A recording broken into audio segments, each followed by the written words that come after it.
Le programme de cette rencontre inclut une analyse approfondie de la situation actuelle sur le terrain ainsi qu'une évaluation des défis humanitaires, politiques et sécuritaires auxquels le Soudan est confronté. Les participants ont également pour mission d'identifier le domaine d'harmonisation et de coordination entre les organisations multilatérales et les acteurs étatiques extérieurs, tout en prenant en compte des mécanismes de consultation et de coopération adaptés aux réalités. Les discussions porteront également sur les défis à long terme, tels que le financement et l'assistance nécessaires pour la reconstruction et le développement du Soudan.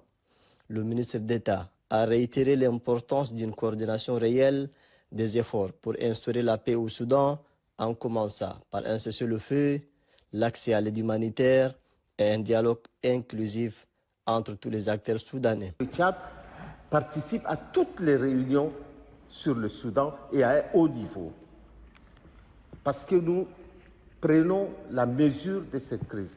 Nous prenons d'autant plus la mesure de cette crise que nous craignons pour notre propre pays, parce que l'éclatement du Soudan peut avoir des conséquences graves dans notre pays. Nous partageons les mêmes communautés à travers sur les 1300 km de frontières. Nous avons des groupes armés, nous avons une circulation d'armes incroyable. L'implication de la communauté internationale est très importante.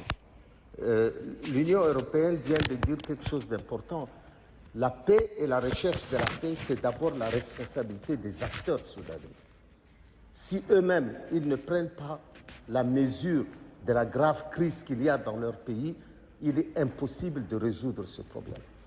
Et après la crise humanitaire, il faut nécessairement un cessez-le-feu avant de parler d'un dialogue intersoudanais. Le cessez-le-feu est un impératif que la communauté internationale doit exiger des acteurs soudanais. Le chef de la diplomatie tchadienne a également mis en lumière l'impact direct de cette crise sur les pays voisins, dont le Tchad, qui est déjà confronté à des crises multiples. Nous avons très tôt amorcé, le président de la République, le président Mohamed Idriss Déby, a très tôt amorcé une tentative de réconciliation et de dialogue des acteurs soudanais.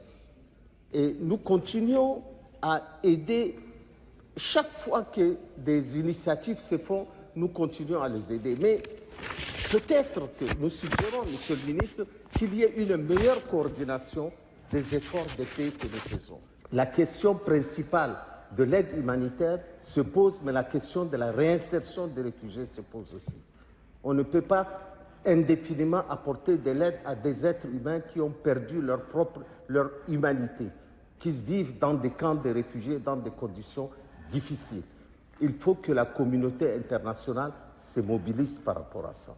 Il faut que la communauté internationale se mobilise encore plus, parce que le poids de la guerre sur nos pays, les pays frontaliers, le Sud-Soudan, tous les pays qui sont frontaliers. Plusieurs délégations participant à la retraite ont salué l'humanisme dont fait preuve le peuple tchadien à leur tête. Le président de la République, chef de l'État, Mohamed Idriss Déby Itno, dans l'accueil de ces réfugiés, et ont reconnu le rôle vital du Tchad dans la promotion de la paix dans la région.